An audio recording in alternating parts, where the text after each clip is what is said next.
Hello everybody, welcome to this course. My name is pvillar and I'm going to be your instructor in this course about LISP, the Locator ID Separation Protocol. So let's get started. Firstly, in our agenda, we're going to have a technology overview where we're going to talk about the protocol history and also we're going to go through technical details. Then we're going to walk through different use cases. For instance, LISP for transparent data center migration, a use case for LISP as a network virtualization technology. Then we're going to analyze a use case for using LISP as cloud extension protocol, and then the last one will be using this for inbound traffic optimization. And we're going to briefly discuss about the current LISP protocol status and different vendor implementations.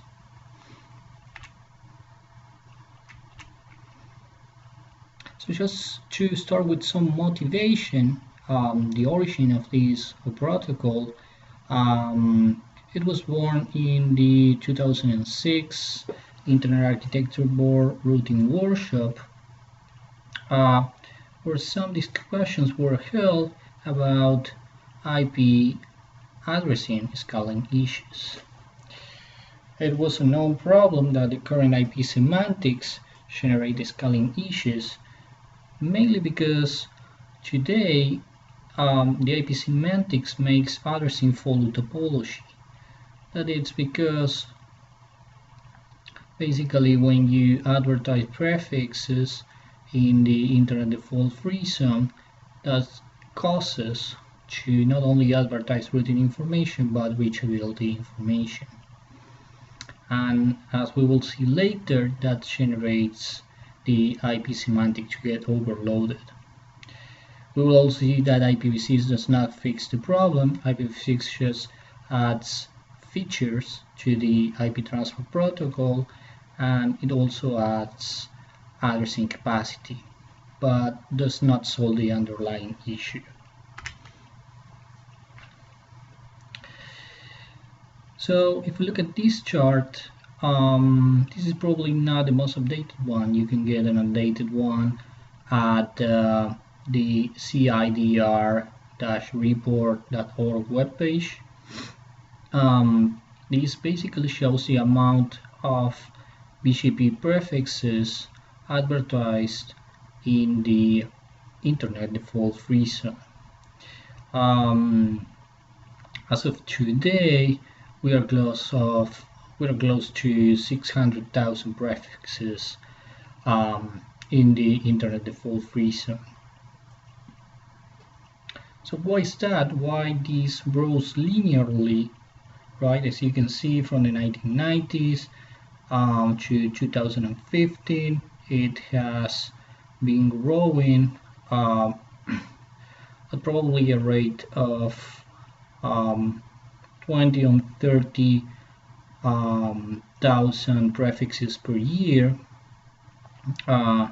going from 50,000 prefixes in 1997 to 600,000 in 2050. And that clearly shows the IP semantics scalability limitation. Given that we, as I said before, given that we advertise routing and reachability information in each BGP advertisement, that makes the amount of BGP prefixes advertised in the internet to grow linearly with the amount of endpoints. Why that is bad?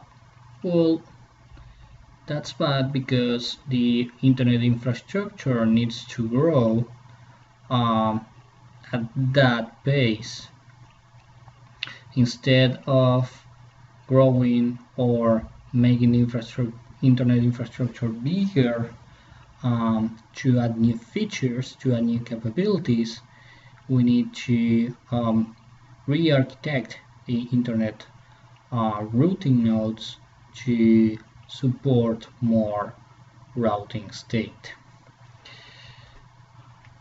which is not it's a reason that does not add value to the internet infrastructure.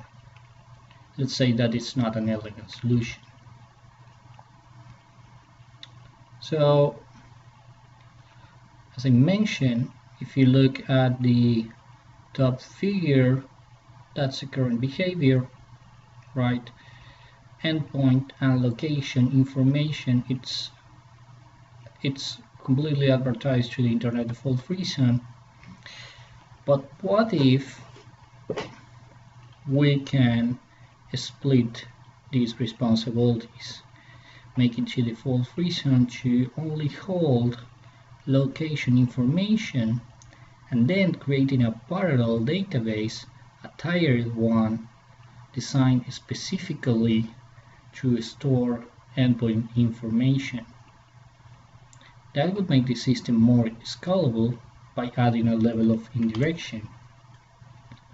This level of indirection, at the end of the day, will make the amount of BGP prefixes advertised in the default free zone to grow on the base of location increase and not endpoint increase. That's the net effect of an additional level of indirection. That basically creates two namespaces, a namespace for endpoint identifiers, and a namespace for routing locators. Before we move forward, let's review some basic concepts about control and data planes. In terms of control planes, we can have reactive and proactive control planes. The main difference is that in the reactive case, we store routing information in the network nodes beforehand, even though there is not a current packet to be forwarded to that particular destination.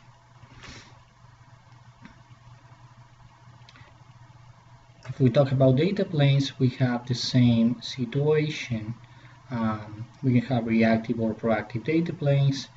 In the reactive case, there are forwarding information bases that are called forwarding cache, and they are only updated when there's a packet presented to the control planes that needs to be forwarded. In the case of the proactive data plane, the control plane constantly feeds the data plane and proactively gives information to the data plane about destinations where traffic needs to be forwarded. So that being said, a network node has a control and a data plane, and we can have several combinations. We can have proactive control and data planes, proactive and reactive data planes.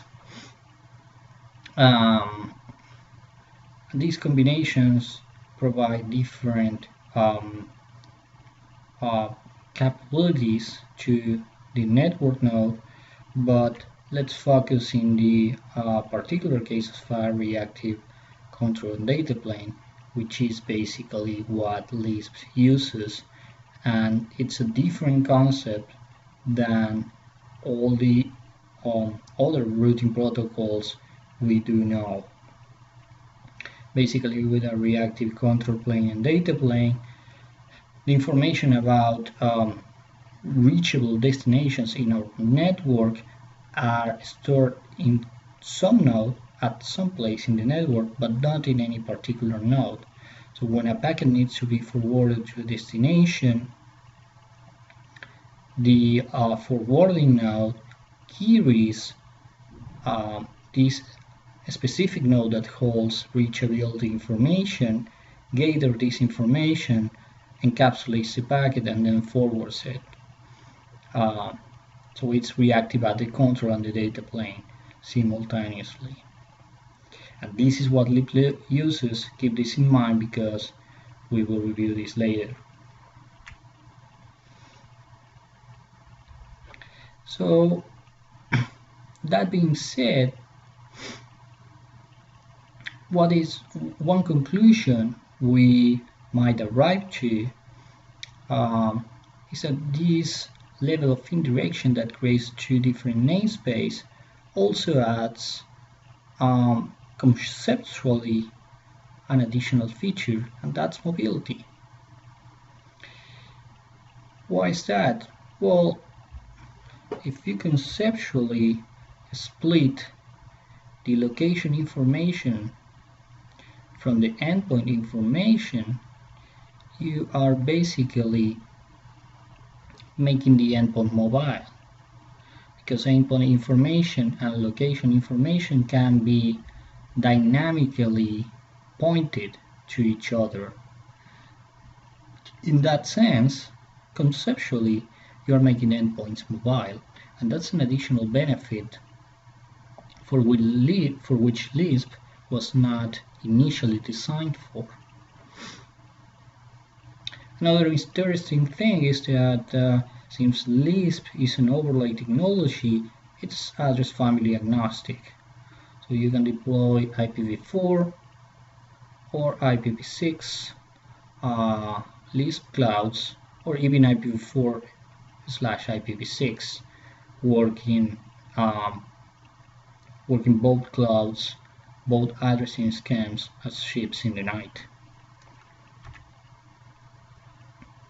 In terms of interworking, you might want to interconnect LISP clouds with non-LISP clouds or with legacy IP clouds, and that's possible using an additional role in the network called LISP proxy. We will see what that is later and when we analyze use cases, but at this time you should know that there's a special network node role called proxy, and it can proxy traffic from LISP clouds to non-LISP clouds and vice versa.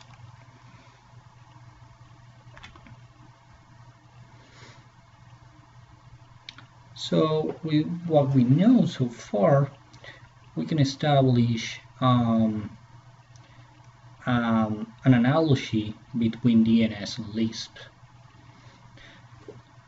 Because both protocols have a level of indirection when an endpoint needs to gather information from the network. For instance, DNS resolves IP addresses for fully codified domain names by using DNS queries to DNS servers. No matter what type of DNS server it will be, the DNS server will reply with an IP address that has an according A record stored in the DNS database. So it basically answers the who is question. In the case of LISP, the LISP mapping system answers the question where is, because basically when a LISP router or a LISP endpoint wants to know what's the IP address of an endpoint ID, the LISP mapping system replies with the routing locator IP address, which basically tells us where that endpoint is located.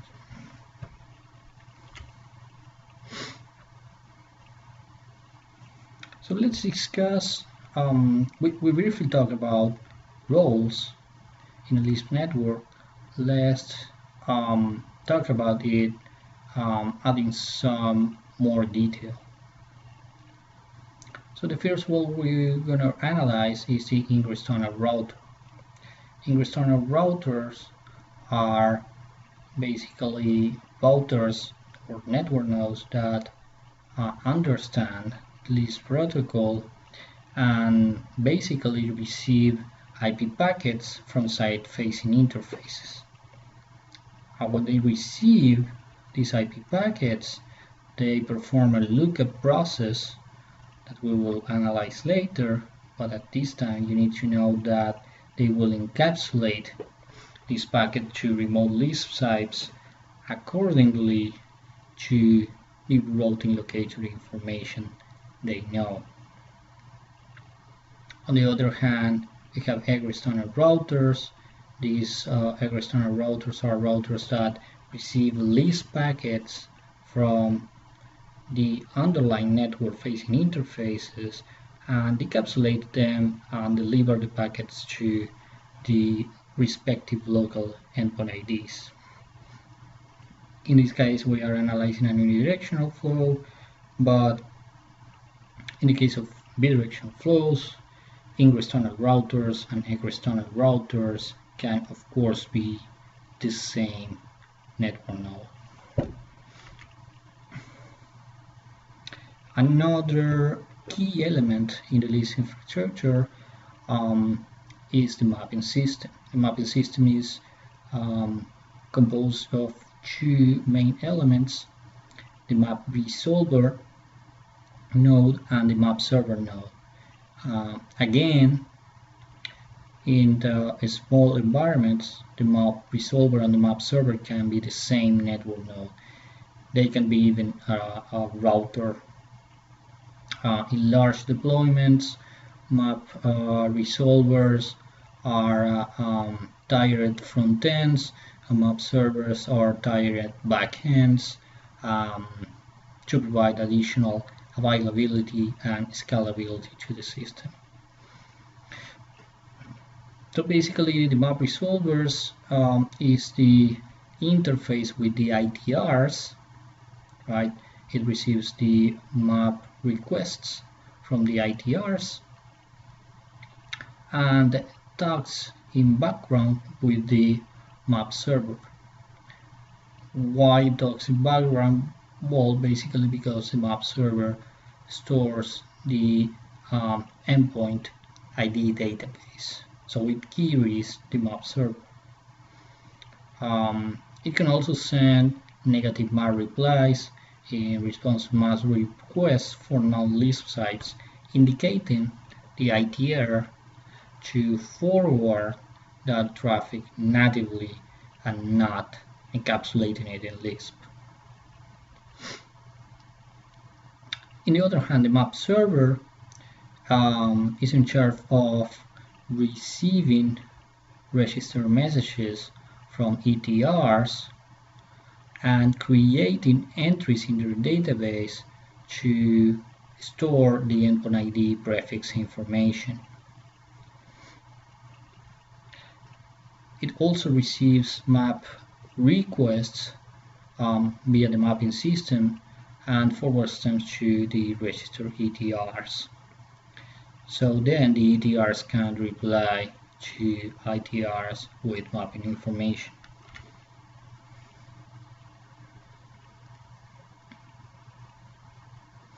So talking again about ITRs and ETRs, let's talk about the internal functionalities of the ITR.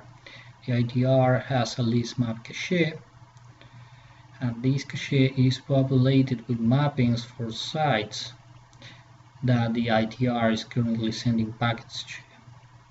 And this is the reactive data plane, the LISP map cache. We talked about it before, but this is the implementation of the cache, and this is actually the reactive data plane. On the other hand, ETRs, well, they have a LISP site mapping database, which is completely different from the map cache because it holds endpoint ID to routing locator mappings for all the ETRs in the local LISP site. So Using an example, for instance, the LISP site 2 has two ETRs, one connected to provider C and one connected to provider D. Both have in their mapping database have an entry for each other. So they have an entry that maps the routing locator of XTR3 to the EID prefix of the local site, and they have an entry for the partner router, in this case the ETR connected to provider D, mapping as well to the local EID prefix. When they reply to a map request, they can also send policy information. We will see that later, but there's additional information that the ETRs can send to the ITRs to populate the map cache. For instance, weight information for inbound load balancing. We will see that later when we analyze different use cases.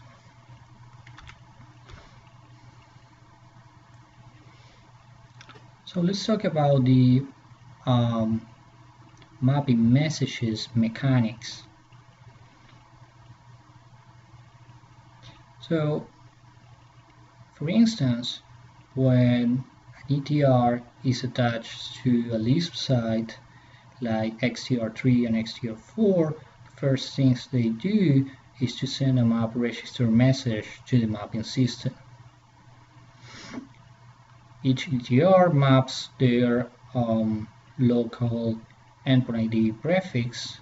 If there are several ones, they send an entry for each EID prefix, and they tie it to the site routing locators.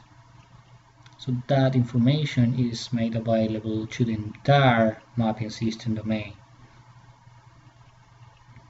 All the other sites ETRs do the same.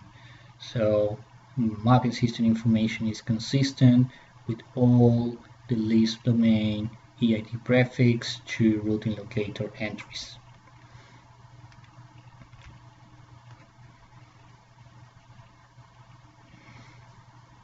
So let's analyze the simple case or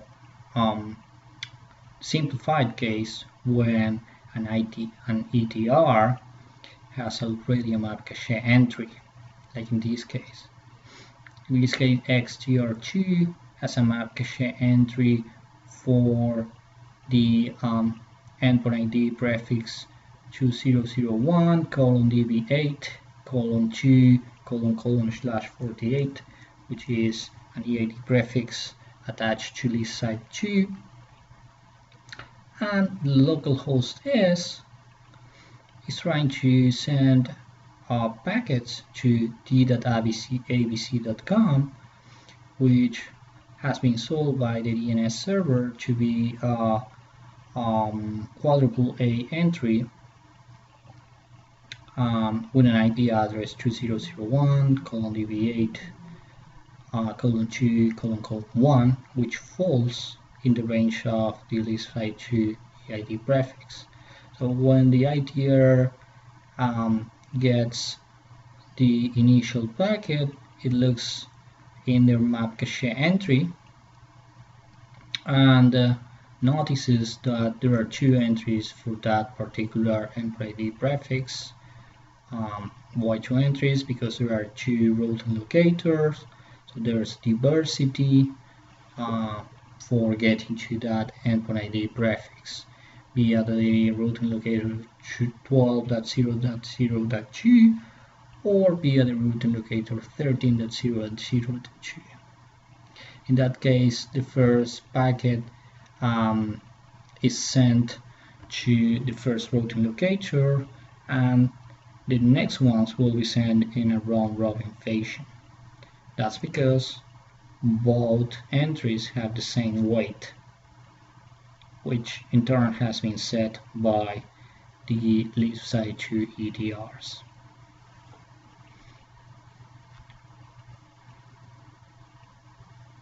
So in the previous case, we analyzed a packet flow when an ITR has already a mapping entry in the local cache. But what if there is no cache information about that destination? Well, the LISP resolution process needs to take place. So in this case, everything is the same.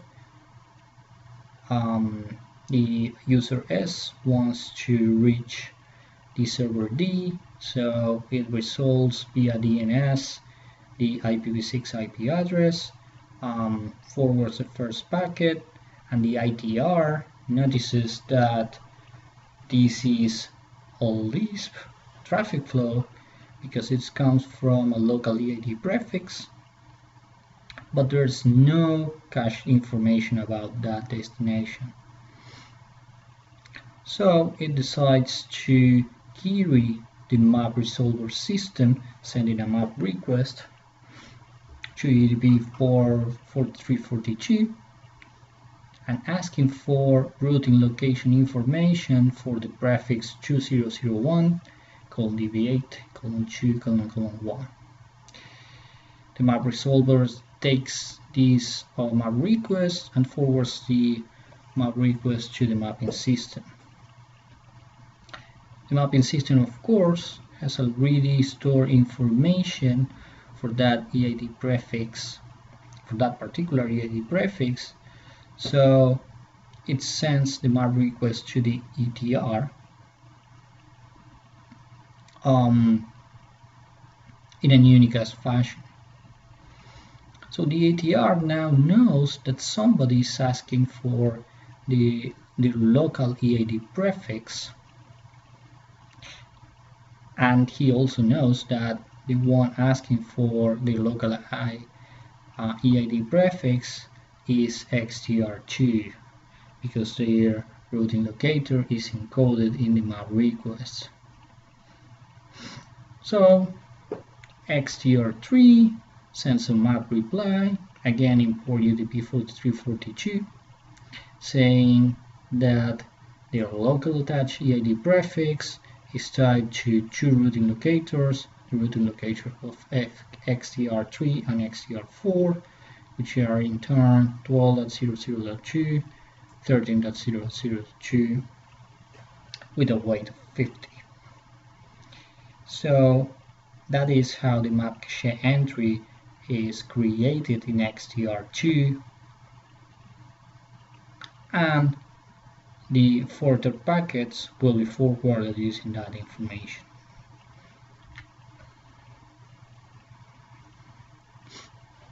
So talking from LISP about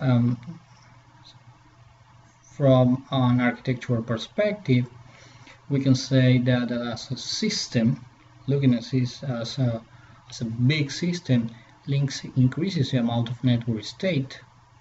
We can say that because the endpoint ID information is stored in a different database system.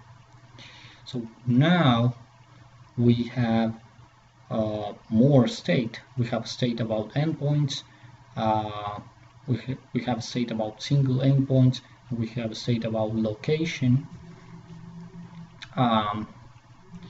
but at the same time, increasing the amount of network state, it decreases the amount of network stretch. So in the underlay topology, in the routing locator domain, the distance to reach the optimal path is the minimum one, because there's no or there's minimal network reachability hiding. On the other hand, this additional network state is not held in the network by itself, but is pushed away to a specific system, as we have seen, the mapping system, which is designed for this purpose. Right? It's a tiered database specifically designed to store endpoint ID information to store that amount of data and to provide that specific service. We have seen also that this split addressing semantic, completely different from the legacy IP semantic, generates the additional benefit of mobility. Of course, as in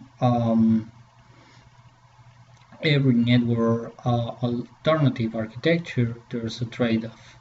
That trade-off is the reaction time introduced by the reactive data plane.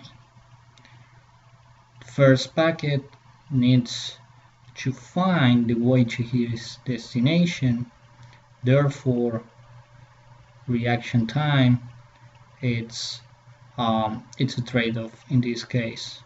It does not provide the same service as a legacy IP network. It is more scalable though, but there's a trade-off. And this is important because this might impact some applications. So from an application perspective, there's no way to know how the application will behave. In this case, you got to test it. Okay guys, so let's take a 10 minutes break, and then we're gonna start with some use cases, and we will do some labs to solidify concepts. See you later.